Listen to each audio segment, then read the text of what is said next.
katanya masih ngasih tugas, nggak apa-apa. Nanti kan sambil ke sini kan sambil jalan.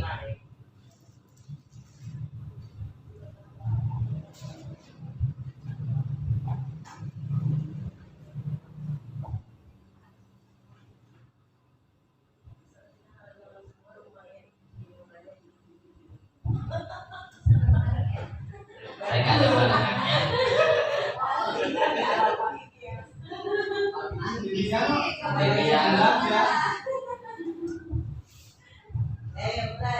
Oke, saya mulai. Bismillahirrahmanirrahim.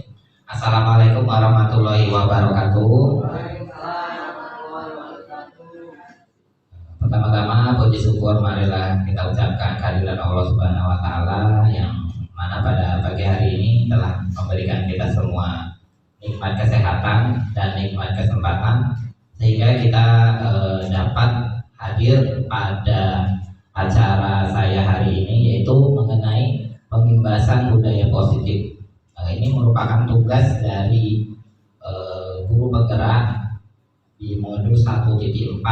Jadi nanti di setiap modul itu ada semacam tugas praktiknya Bapak Ibu. Nah, ini yang paling susah yang di modul 1.4 ini, karena kita harus mengumpulkan beberapa orang. Biasanya kalau tugasnya itu membuat video, biasanya kan yang ada membuat PowerPoint gitu. Masuk Ustaz Arif. Jadi biasanya lebih mudah kalau tugas yang lain. Konsumsinya Ustaz Arif self service ini. Oke, yang kedua, sholawat serta salam marilah kita ucapkan kepada junjungan kita Nabi besar Muhammad Sallallahu Alaihi Wasallam. Semoga kita termasuk dalam umatnya yang mendapatkan syafaat di yaumil akhir nanti. Amin ya rabbal alamin. Jadi di sini, monggo Bu. Jadi di sini saya akan mencoba menyampaikan hasil yang saya dapat dari belajar modul 1.4. Jadi modulnya itu ada 3 Bapak Ibu.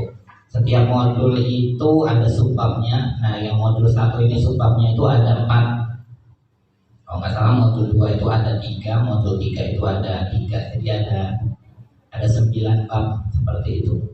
Nah, yang pertama ini tugas aksi nyatanya tentang mengimbaskan budaya positif. Nah, yang akan saya share insya Allah ini mengenai disiplin positif, nilai-nilai kebajikan universal, kemudian teori motivasi, hukuman dan penghargaan, serta restitusi. Kemudian restitusi itu sendiri dirincikan lagi dalam 5 posisi kontrol, kemudian ada segitiga restitusi, dan yang terakhir keyakinan kelas.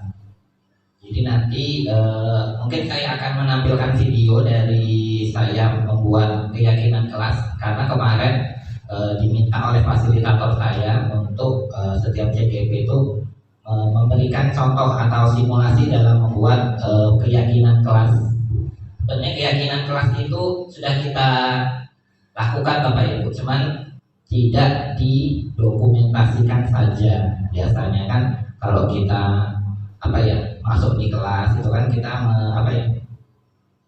membuat suatu kesepakatan dengan siswa.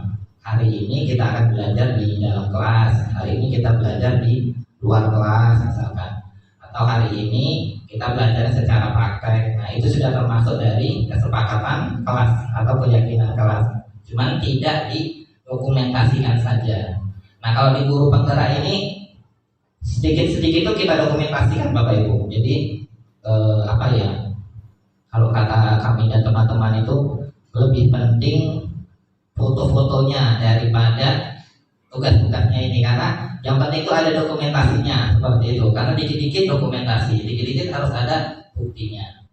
Nah, yang pertama ini tentang disiplin positif dan nilai-nilai kebajikan universal. Nah, ini cobalah buka. Anda dan teman Anda akan melakukan kegiatan cobalah buka. Anda adalah A. Tugas Anda adalah mengepalkan salah satu tangan Anda. Jadi di sini ada 2 orang. Oh, ganjil ya. Nanti boleh nih dengan dirinya sendiri berarti. Jadi coba kita berpasangan dua orang, Pak Ustadz Arif dengan Pak Kusnanto, misalkan yang dimulai dari Pak Ustadz Arif dulu misalkan, atau dari Bu Betty dulu. Jadi dari dua orang ini salah satunya nanti itu mengepalkan tangan. Nah di tangan kita itu isinya itu adalah sesuatu yang kita inginkan atau sesuatu yang kita yang kita harapkan. Tujuan kita itu pengennya di sini gitu. Nah kita kepalkan. Kemudian salah satu teman kita misalkan yang mengepalkan Pak Ustadz Arif berarti Pak Kusnanto membujuk bagaimana caranya agar apa yang kita impikan ini dibuka, entah dengan memberikan uang gitu kan dituliskannya, mengintimidasi, menghardik, memarahi, menggoda, nah terserah. Kalau menawari uang juga boleh. Kalau uangnya banyak ya Ustadz Arif ya. Kalau uangnya sedikit ya nggak usah berarti. Nah silakan Bapak Ibu dengan pasangannya. Nah, ini ada pendidik ya, bisa. Ya, salah satu mengepal, salah satunya yang membujuk biar terbuka.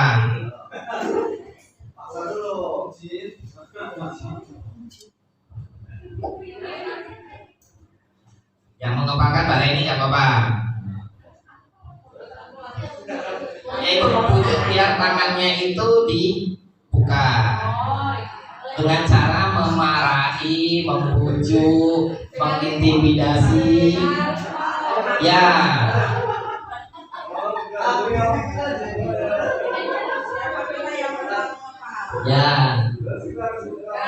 Ya terserah. Kalau seandainya yang ditawarin itu lebih besar dari apa yang kita impikan di dalam tangan ini, ya kita kasih nggak apa-apa. Misalkan impian kita adalah saya ingin bangun pagi hari ini, misalkan.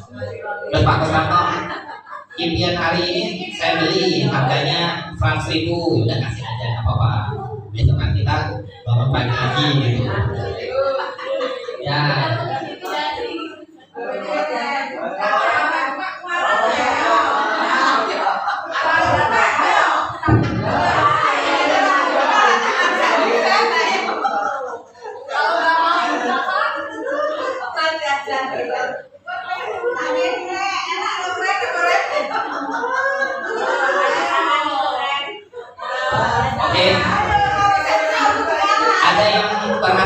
Membuka. Nah, oke Ustadz Arif, apa yang Ustadz simpan dalam tangannya Ustadz? Ya. Ya apa yang diimpikan yang disimpan di tangan tadi? Ayo ini ngarang dulu. Ya, ngarang.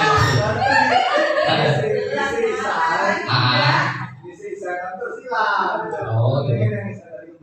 Oh, jadi ingin bagaimana caranya Esa yang tadi itu kembali. Oke, kalau Bu Betty apa? Duit, ya.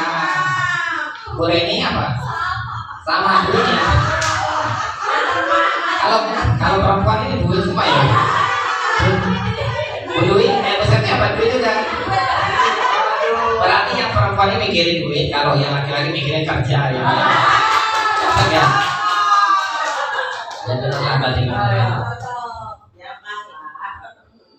Nah ini pertanyaannya Bapak Ibu. Dalam kegiatan tadi, sesungguhnya siapakah yang memegang kendali untuk membuka atau menutup kepalan tangan? Misalkan di Pak Kusnanto sama Pak Ustadz Arif, yang memegang kendali untuk membuka dan menutup itu siapa? Ya, yaitu orang yang mengepalkan dirinya masing-masing. Nah itu namanya teori kontrol Bapak Ibu. Nah jadi pada dasarnya kita tidak dapat memaksa murid untuk berbuat sesuatu jikalau murid tersebut memilih untuk tidak melakukannya. Walaupun tampaknya guru sedang mengontrol perilaku tersebut, sebenarnya murid itulah yang sedang mengizinkan dirinya untuk dikontrol. Jadi misalkan Bapak Ibu suruh anaknya buat PR misalkan, kerjakan PR halaman 1 misalkan kalau matematika. Nah, kalau anaknya itu mengerjakan PR, itu bukan berarti kita yang berhasil mengontrol dia, tapi murid itulah yang mengizinkan dirinya sendiri untuk mengikuti arahan dari gurunya. Itu namanya teori kontrol. Ini agak berlawanan dengan teori stimulus respon. Ini kan dulu kalau kita belajar pas kuliah itu ada teori belajar behaviorisme ya Bapak Ibu ya, dari Ivan Pavlov. di mana di situ ada teori stimulus dan respon. Jadi ketika seseorang guru memberikan stimulus, memberikan rangsangan, nah hasilnya atau timbal baliknya itu berupa respon. Jadi ketika guru meminta siswa mengerjakan PR, jadi responnya atau reaksinya itu adalah siswa mengerjakan PR. Itu kalau menurut teori behaviorisme yang dicetuskan oleh Ivan Pavlov. Cirinya adalah perilaku sebagai respon, perilaku yang dihasilkan. Kemudian individu tidak memiliki kendali diri karena semuanya ditentukan oleh rangsangan yang diberikan tadi.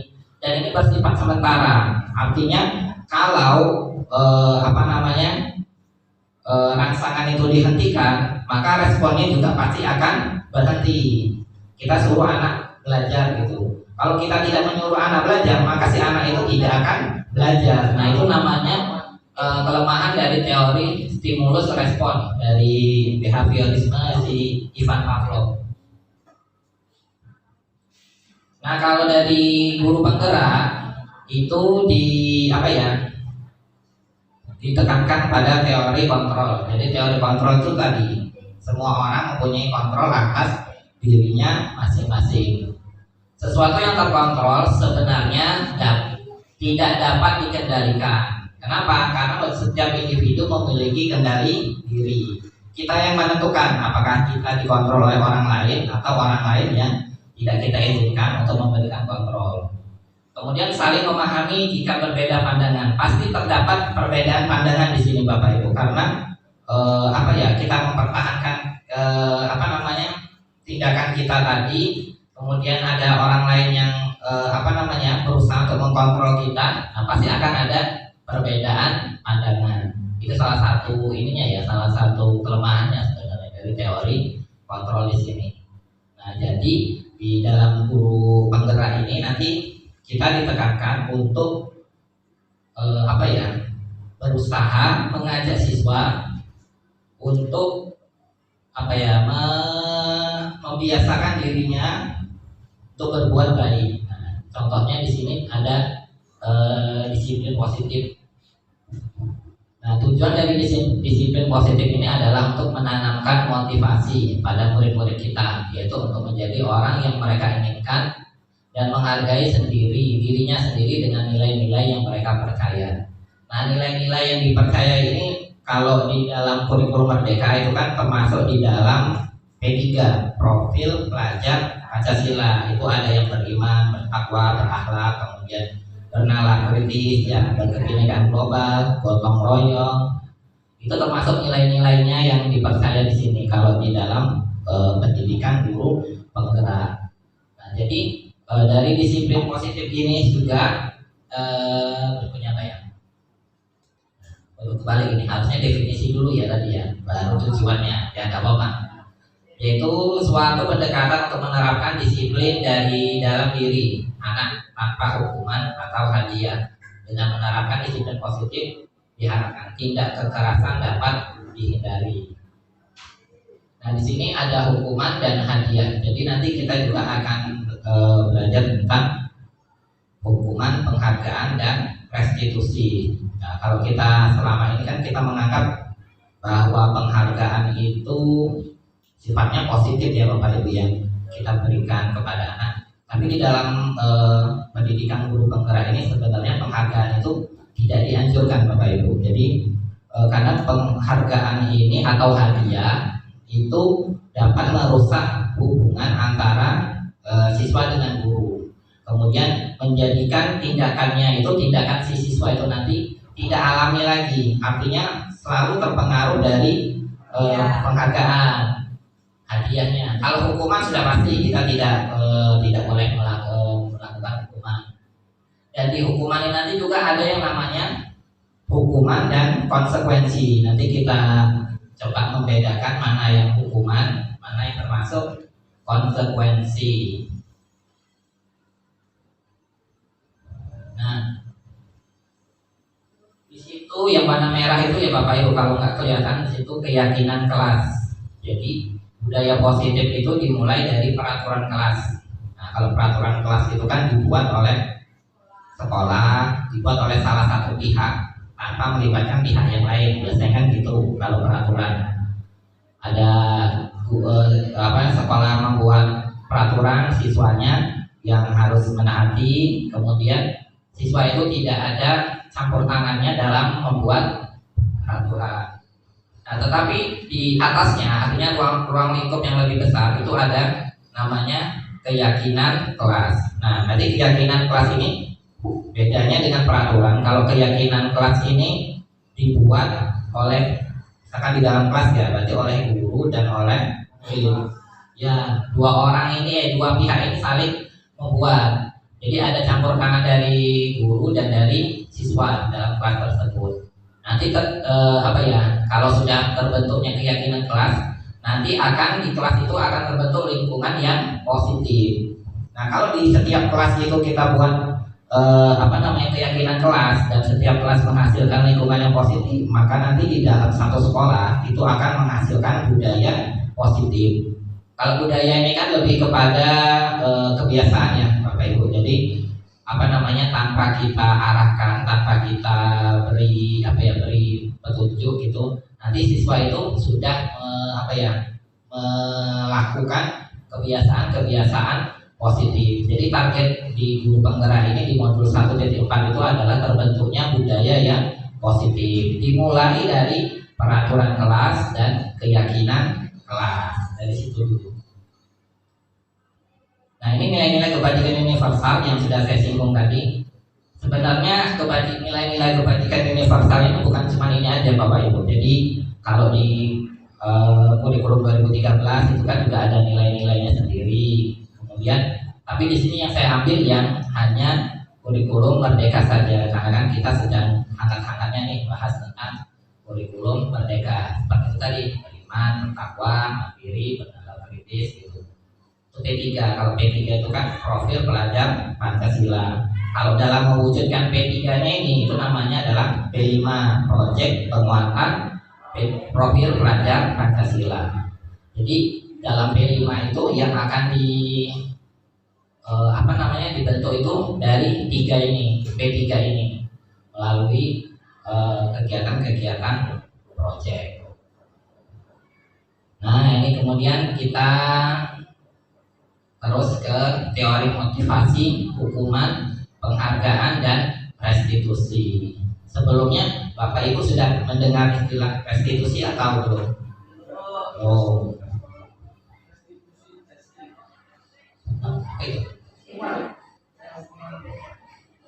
Kayak politik ini ya, Pak ya.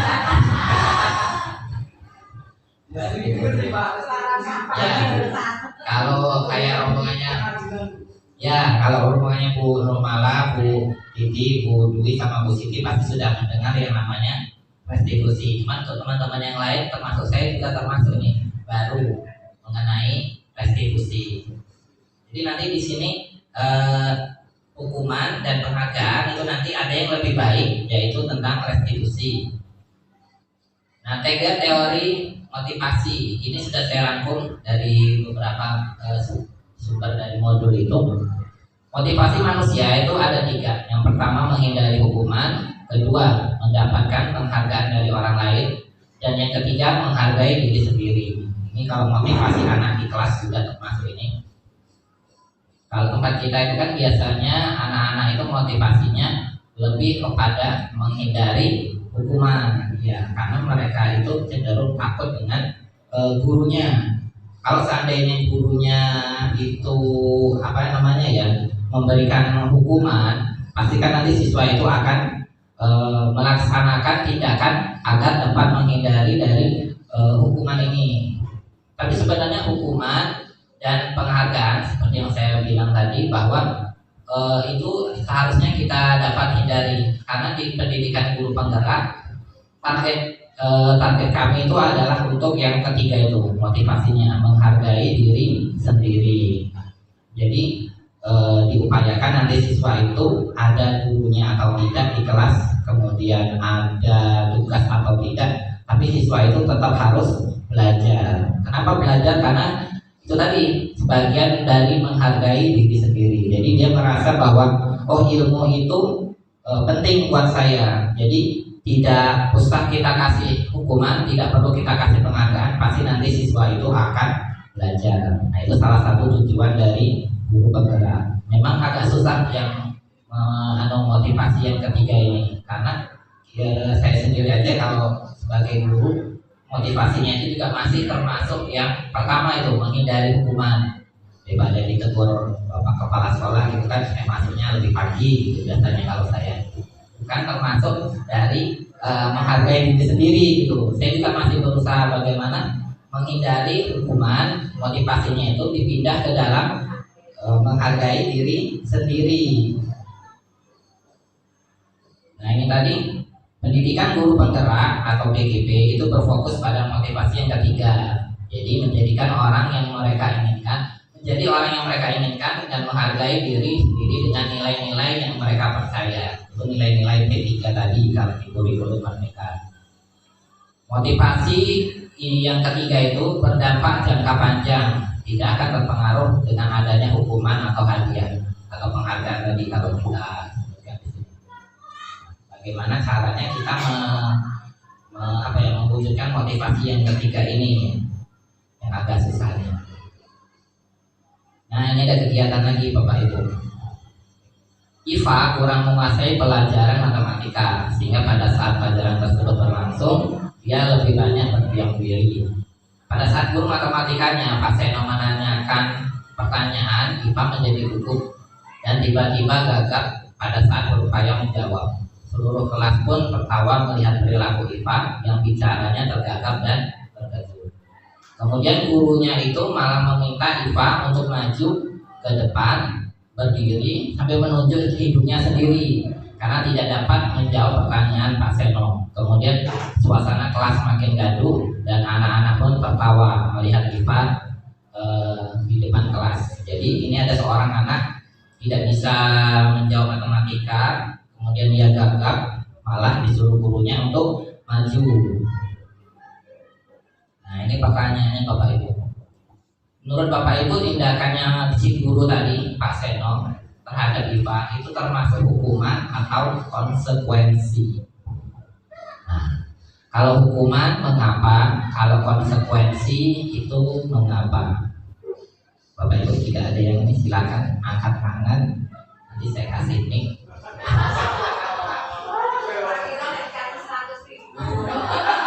Nah, saya kasih mic aja Bu.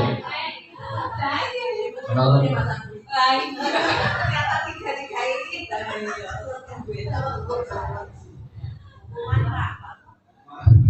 Bu Betty ya, coba Bu. Menurut saya, yang dilakukan Pak Seno terhadap IFA adalah sebuah hukuman karena IFA melakukan kegiatan yang bukan keinginannya sendiri karena disuruh oleh Pak Seno.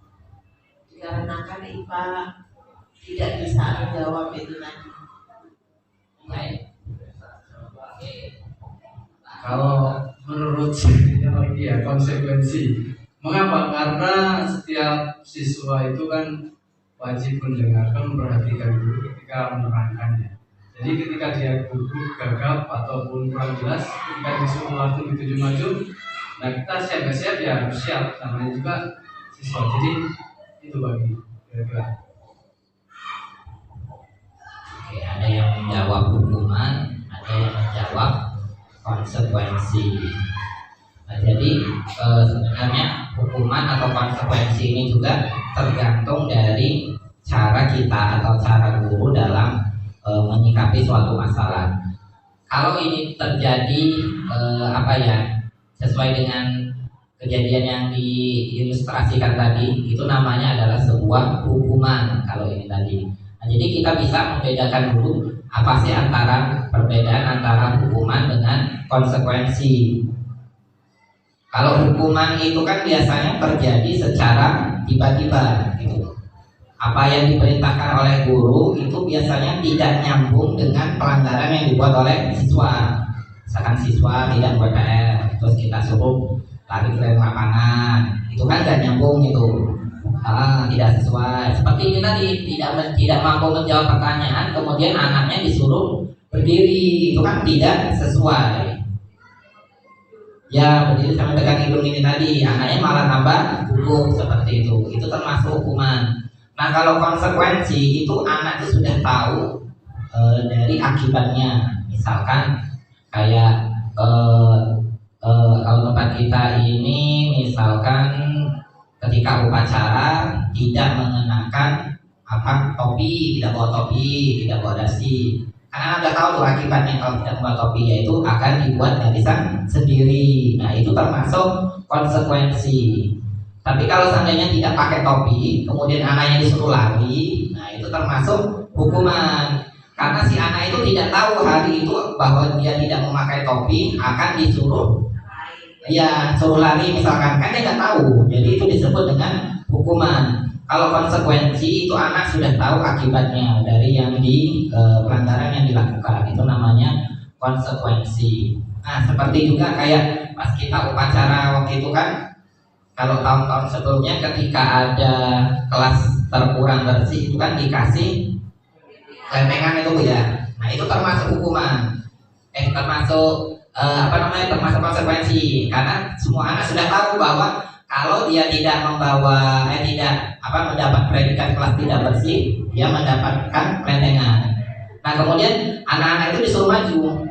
Nah ketika pertama kali kejadian anak yang mendapatkan lempengan itu disuruh maju, itu namanya masih hukuman, karena anak itu nggak tahu bahwa ternyata kalau kita mendapatkan kelas terkurang bersih, kita disuruh satu kelas disuruh maju, kemudian disuruh membuat barisan tersendiri. Nah itu ketika pertama kali di sana itu namanya adalah hukuman, karena anak tidak tahu dari akibat yang diperbuatnya. Tapi kalau sudah kesini sekarang, anak-anak kan sudah tahu bahwa kalau tidak mendapatkan kelas yang terkurang bersih, maka akan disuruh maju ke depan. Sekarang sudah menjadi konsekuensi. Karena apa? Karena anak sudah tahu dari akibat yang dilakukan itu. Jadi sebuah hukuman itu kalau dilakukan secara terus menerus nanti bisa menjadi konsekuensi. Nah ini kalau perbedaan hukuman, konsekuensi, dan restitusi. Kalau hukuman itu biasanya sesuatu yang menyakitkan harus terjadi. Nah kalau kita lihat di sini, hukuman itu biasanya cenderung negatif. Hasilnya itu tidak baik kalau ini hukuman. Kalau konsekuensi itu bisa netral hasilnya, cenderung netral tapi agak negatif lah kalau konsekuensi. Nah kalau restitusi ini diupayakan untuk menjadi positif. Nah jadi di pendidikan guru penggerak atau PGP juga kami diminta untuk mengadakan namanya restitusi jika mendapatkan anak yang bermasalah seperti itu. Nah kalau kita lihat di sana itu kan restitusi itu dia cenderung positif. Kemudian kalau seperti yang sebelah sana itu nomor 2 dari bawah, hukuman dibuat oleh guru. Kalau konsekuensi itu dibuat oleh guru dan murid. Nah kalau restitusi itu dibuat oleh murid dan anak. Itu kan berarti kita melibatkan siswa. Nanti ini ujung-ujungnya akan bermuara kepada kesepakatan kelas ini tadi. Nah ini tadi perbedaannya. Hukuman itu tidak terencana atau tiba-tiba. Murid tidak tahu apa yang akan terjadi dan tidak dilibatkan dalam perbuatan hukuman itu. Jadi tahu-tahu guru, nah kamu suruh maju misalkan, gak bisa, tidak kamu berdiri. Nah, kita kan tidak melibatkan siswa dalam proses pembuatan hukuman itu tadi. Makanya disebut sebagai hukuman. Kalau konsekuensi itu sudah anak-anak sudah tahu, sudah mengetahui sebelumnya konsekuensi yang akan diterima apabila ada pelanggaran. Nah, kalau restitusi ini saya ambil 2. Restitusi adalah proses menciptakan kondisi bagi murid untuk memperbaiki kesalahan mereka sehingga mereka bisa kembali kepada kelompok mereka dengan karakter yang lebih kuat. Nah, restitusi juga proses kolaboratif yang mengajarkan murid untuk mencari solusi untuk menyelesaikan masalah. Nah, kalau di restitusi ini saya sepil sedikit Bapak Ibu, ada 3 tahapan yang kita lakukan itu.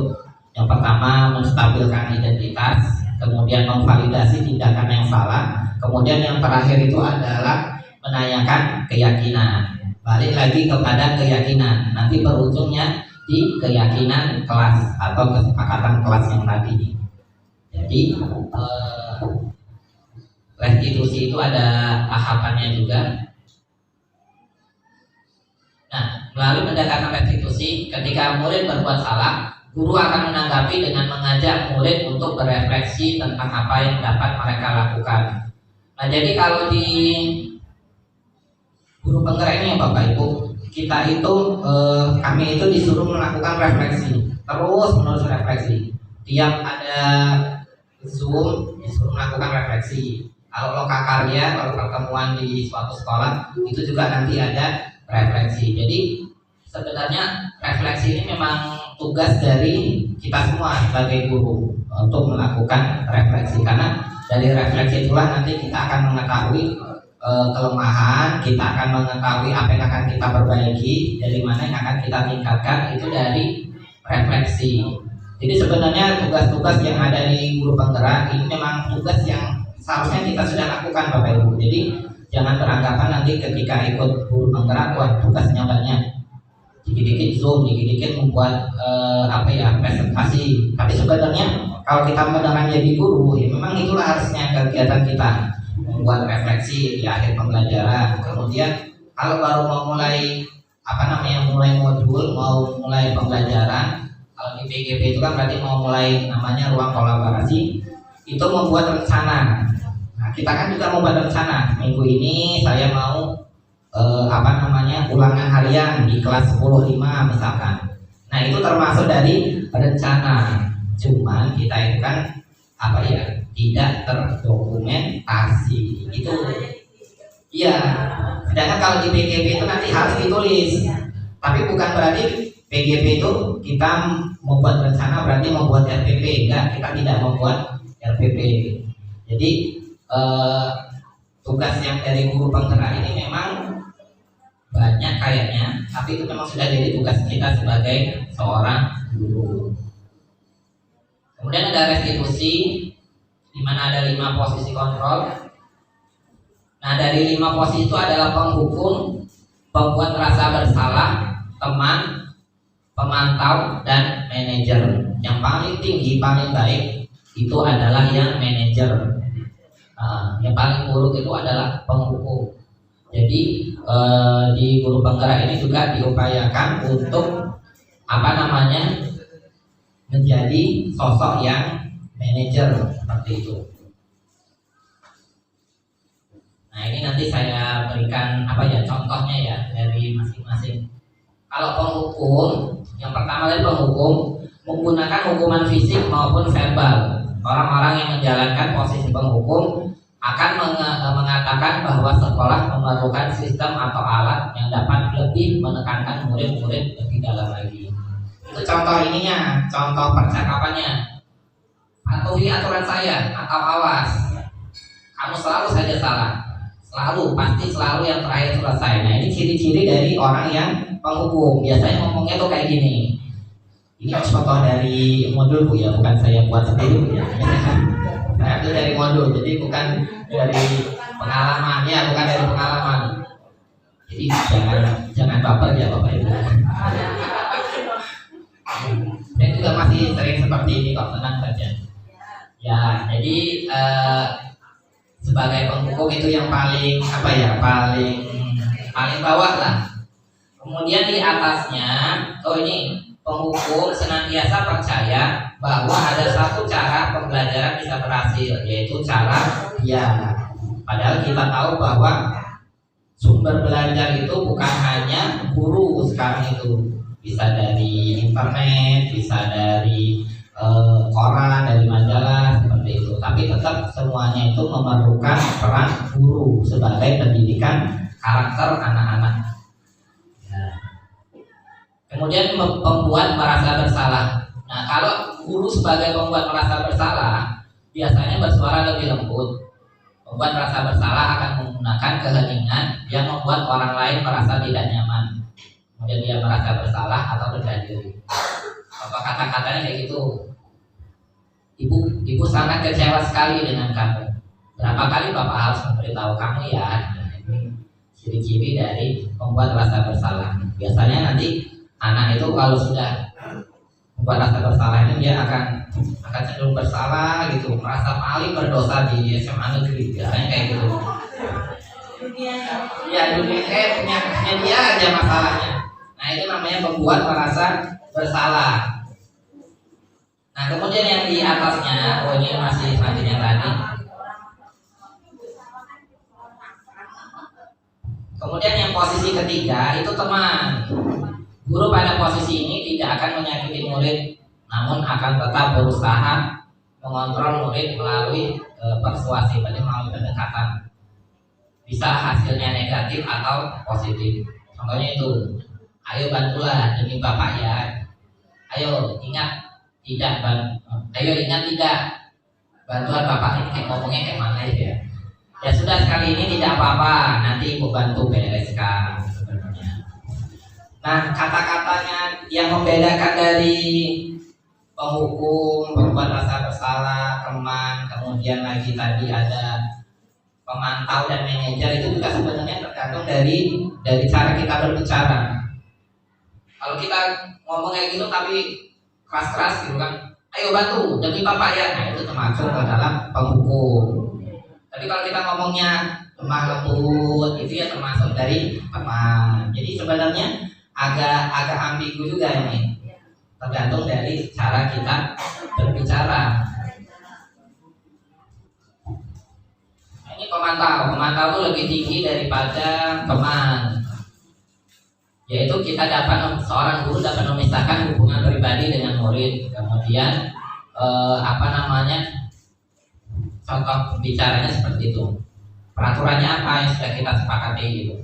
Sanksi atau konsekuensinya apa. Jadi pemantau ini yaitu nanti akan posisinya nomor 2 dari bawah, paling tinggi nomor 2 dari atas, paling atas kan manajer. Jadi pemantau ini lebih menekankan kepada namanya tanggung jawabnya. Tapi dia di sini sebagai pemantau berarti cuman melihat saja, memperhatikan apa peraturan, apa sanksinya, kemudian kita bicarakan dengan siswa. Nah, seorang pemantau mengandalkan perhitungan, catatan, data yang dapat digunakan sebagai bukti atas perilaku seseorang. Kalau kita kan sebagai wali kelas kadang nyatet buku perilaku siswa ya. Nah, itu berarti kita sudah berposisi sebagai pemantau. Kalau kita mempunyai data, kemudian anak yang salah kita panggil, kok kamu datang lagi ke kantor bermasalah lagi, ini loh datamu yang minggu lalu. Nah itu berarti kita posisinya sudah di sini nih, sudah memantau posisinya kita. Nah yang paling tinggi itu adalah manajer,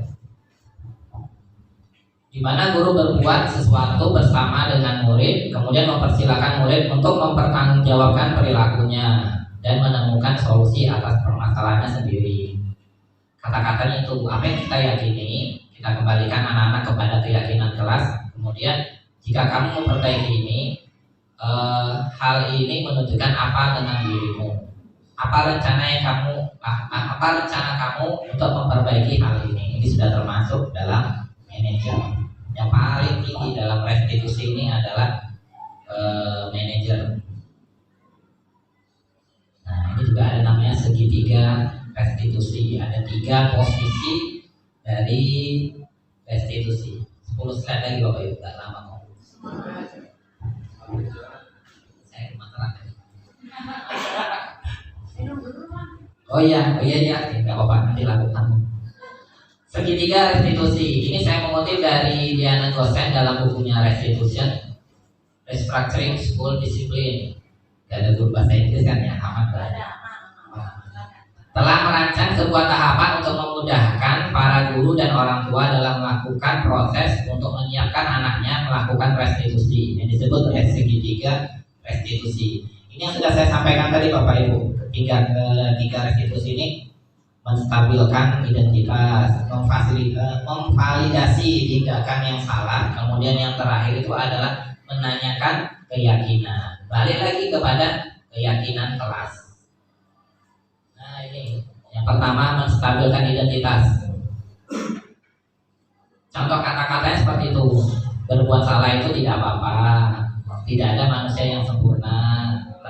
dari cara kita bicara ya. Kalau kita bicaranya berbuat salah itu tidak apa-apa gitu, itu berarti kita menghukum. Kalau kita ngomongnya kalem santai, berarti kan termasuk kepada teman. Jadi nada bicaranya juga tergantung dari kita itu tadi, masuk kepada penghukum, teman, pembuat rasa bersalah, pemantau atau manajer. Nah ini menstabilkan identitas itu, contohnya itu kalimatnya. Biasanya kita lakukan menstabilkan identitas dulu Bapak Ibu. Baru kemudian kita memvalidasi tindakan yang salah. Maksud memvalidasi tindakan yang salah, jadi kita pengen itu anak itu tahu bahwa yang dilakukan itu tuh salah. Tapi kita juga sebagai guru ya kita berusaha untuk menerima dan mencari alasan kenapa siswa melakukan kesalahan itu. Seperti contohnya yang kedua itu, kamu pasti punya alasan mengapa melakukan itu. Berarti kan kita meminta alasannya kenapa kok dia berbuat yang salah seperti itu. Kamu patut bangga pada dirimu sendiri karena kamu telah melindungi sesuatu yang penting buatmu. Kamu boleh mempertahankan sikap itu, tapi kamu harus menambahkan sikap yang baru. Itu kan berarti kita mempersilahkan anak untuk mengakui kesalahannya, tetapi kita coba menambahkan hal-hal yang positif dari siswa. Itu namanya tindakan yang kedua, yaitu memvalidasi tindakan yang salah. Kemudian yang ketiga itu menanyakan keyakinan. Nah, kenapa kita sebagai guru harus membuat keyakinan kelas atau kesepakatan kelas? Karena nanti ketika di tahap akhir ini, ketika identitas sukses telah tercapai di langkah 1, kemudian di langkah kedua juga sudah tercapai, maka kita akan menghubungkan anak-anak dengan nilai-nilai yang dia percaya, yang balik lagi kepada keyakinan kelas. Makanya kita ditekankan untuk membuat keyakinan kelas. Itu contoh kalimatnya. Apa yang kita percaya sebagai kelas atau keluarga, apa nilai-nilai umum yang kita telah sepakati. Misalkan kita buat kesepakatan kelas, kalau belajar tidak boleh tidur misalkan. Terus kemudian ada anak yang tertidur, nah kita bangunkan anak itu, kemudian kita minta dia membaca dari keyakinan kelas. Kok kamu tertidur, padahal di keyakinan kelas ini kita sudah sepakat bahwa pembelajaran tidak boleh tidur. Nah, kita juga jangan memberikan hukuman, suruh anak itu push up, jangan tambah tidur, suruh push up, suruh keliling, itu jangan. Tapi kita kasih solusi, misalkan cuci muka gitu kan ya, biar nggak ngantuk, cuci mukanya di kantin pakai kuah soto gitu kan ya. Itu nanti pasti melek matanya. Ya pasti nanti langsung nggak ngantuk lagi. Nah ini yang terakhir kita Bapak Ibu mengenai keyakinan kelas. Mengapa kok keyakinan kelas? Mengapa tidak peraturan kelas saja? Kalau peraturan itu kan tadi dibuat oleh satu pihak saja, dibuat oleh guru atau dibuat oleh sekolah. Kita tidak melibatkan adanya peran siswa di situ. Contohnya kayak peraturan yang ditempel di kelas itu kan sekolah yang membuat, tapi siswa tidak turut serta di sana. Nah, coba kita membuat yang baru, yaitu namanya keyakinan kelas, yaitu persetujuan yang dibuat bersama antara guru dan murid, yang selanjutnya akan ditaati bersama dari keyakinan kelas. Kemarin saya sudah membuat hari apa Pak Kusnul kita buat itu hari Kamis ya. Nah, saya sudah mencoba membuat keyakinan kelas. Nanti saya coba tampilkan. Jadi fasilitator saya bilang kepada JGP yang ada di asuhannya gitulah, suruh menampilkan keyakinan kelas yang sudah dibuat. Jadi nanti kita nonton sedikit Bu ya. Sedikit aja.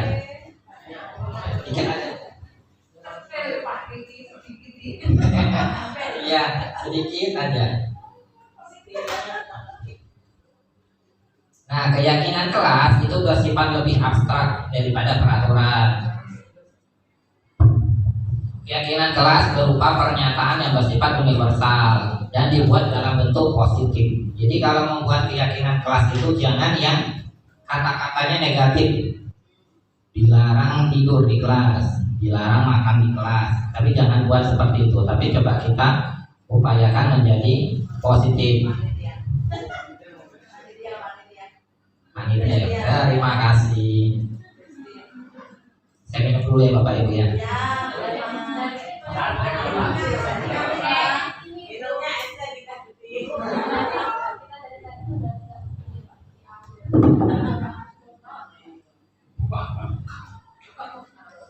Nggak peka biasanya yang perempuan itu yang laki-laki itu peka, berarti Pak Kosnoli peka.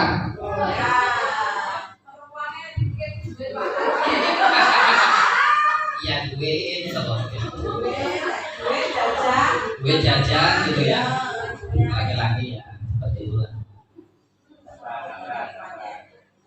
Sampai mana tadi? Oh, membuat keyakinan dalam bentuk positif ya. Nggak boleh ada kata dilarang, nggak boleh ada kata tidak, itu nggak usah. Jadi misalkan jangan buang sampah sembarangan, tapi keyakinan kelas yang kita buat, jagalah kebersihan kelas, seperti itu. Dilarang tidur di kelas, berarti keyakinan kelasnya perhatikan penjelasan dari guru. Nah, kita buat semakin yang positif, jangan ada yang kata-kata negatif lagi. Dan jangan terlalu banyak Bapak Ibu. Kayak ke peraturan kelas yang dibuat oleh sekolah itu kan banyak banget. Itu kalau dalam pendidikan guru penggerak itu nggak boleh buat banyak-banyak karena nggak ada yang hafal. Ya, kalau terlalu banyak nggak ada yang hafal. Kalau dikit cuma 5 atau 8 atau 7 gitu kan, itu nanti ada yang hafal. Mudah diingat oleh siswa sehingga dapat dapat mudah diamalkan kalau cuma sedikit. Semua warga kelas hendaknya ikut berkontribusi dalam pembuatan keyakinan kelas melalui kegiatan curah pendapat. Jadi sebelum kita membuat keyakinan kelas, nah kita buat dulu curah pendapat. Nanti kalau Bapak Ibu misalkan ya jadi kepala sekolah gitu, nah nanti ada baiknya ketika dimulai tahun ajaran itu, tahun ajaran baru itu mengumpulkan siswanya untuk membuat yang namanya keyakinan, tapi namanya keyakinan sekolah ya Bapak Ibu ya, bukan keyakinan kelas karena kan berlaku untuk satu sekolah seperti itu. Kemudian bersedia meninjau kembali dari waktu ke waktu. Misalkan hari ini kita sudah buat keyakinan kelasnya 5, ternyata ada kegiatan atau peristiwa yang tidak tercantum atau tidak terrangkum dalam keyakinan kelas, maka kita akan buat lagi, kita tambahkan lagi. Jadi keyakinan kelas itu dapat direvisi. Kalau peraturan itu kan agak susah merevisinya. Dari tahun ke tahun peraturan kita kan seperti itu saja. Nah ini contohnya Bapak Ibu. Itu untuk kelas 1, untuk SD, untuk anak kelas 5. Setiap anggota kelas perlu belajar, setiap anggota kelas perlu senang. Itu kan kalimatnya positif semua. Kalau anak-anak ya anak-anak kelas 1 ya masih yang tentang senang-senang bermain lah. Kalau anak kelas 5 kan sudah mulai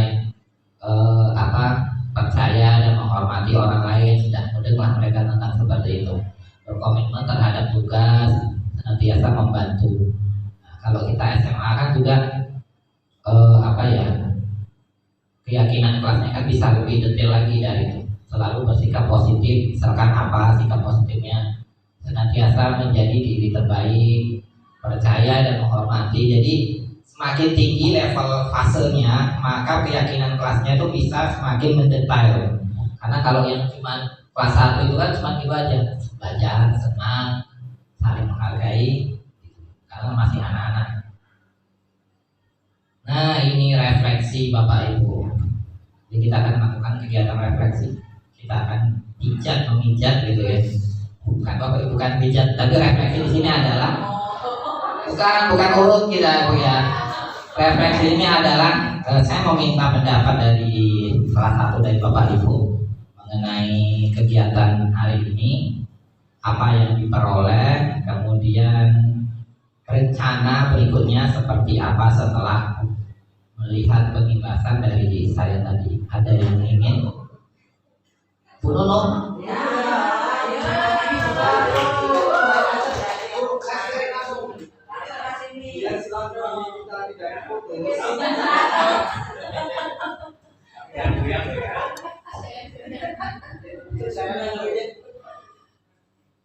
Refleksi nih ya Pak ya. Dimulai dari saya sendiri ya Pak. Kemarin termasuk saya itu memberi hukuman di kelas 11 IPA 6. Nah, jadi dari apa yang sudah Pak Kiki jelaskan, berarti memang kita perlu merubah sistem pembelajaran, kemudian juga cara ini ke anak juga. Mungkin itu aja Pak. Jadi harus merubah segala yang menurut saya salah, termasuk saya pribadi. Itu saja Pak.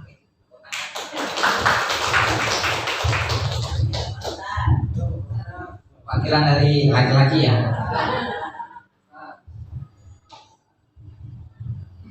Terima kasih. Menarik apa yang disampaikan oleh Pak Kiki tentang apa dari judul utamanya.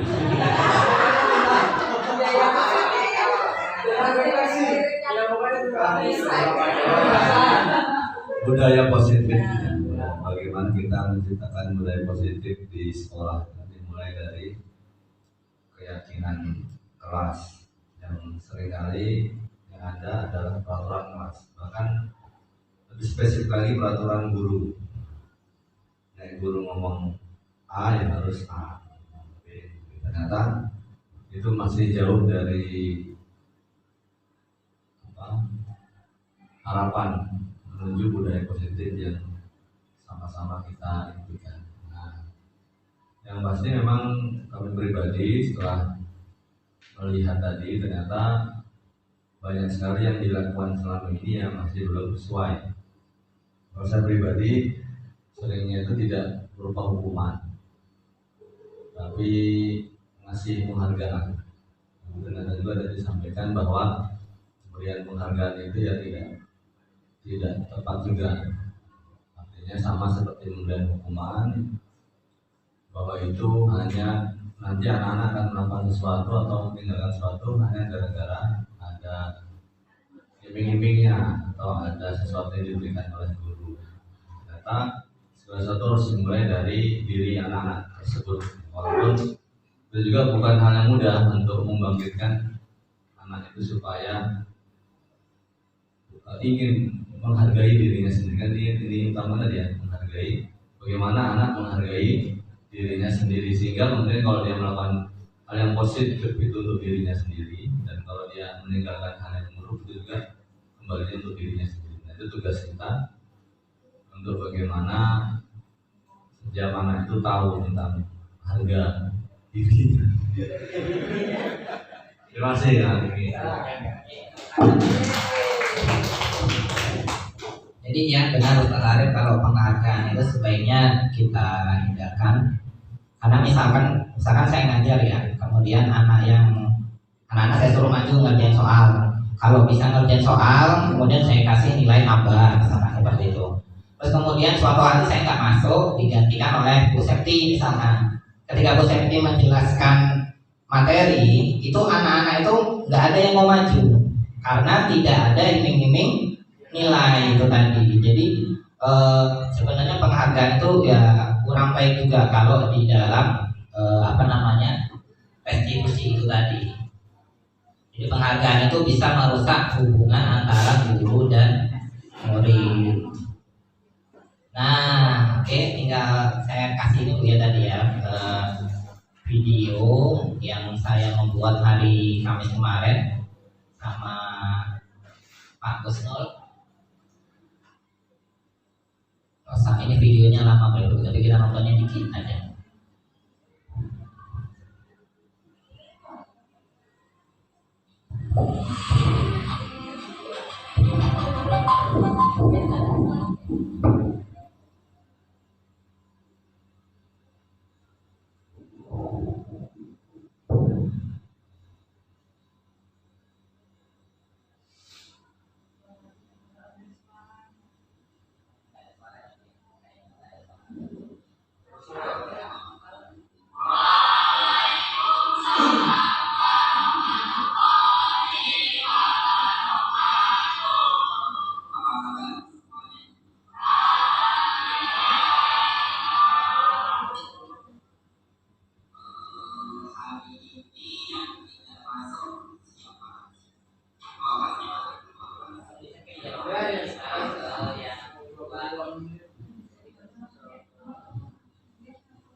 nanti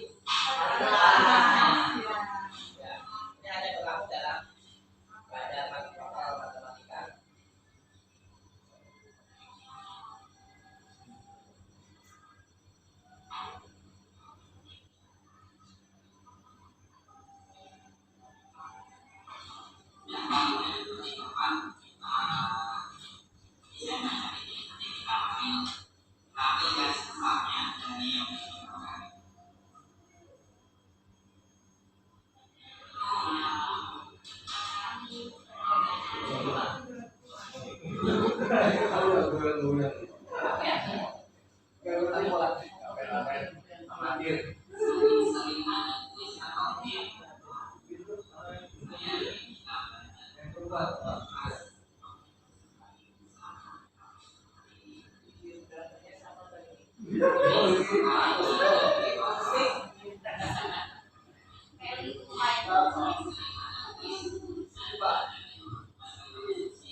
Ya kemarin itu ada yang bilang kayak itu, saya ini teman saya pakai Rexona katanya. Ya, saya bacain aja, memang ada yang si siapa yang ngomongnya gitu ya.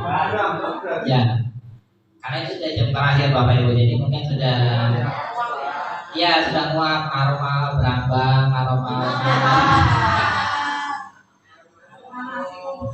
ya.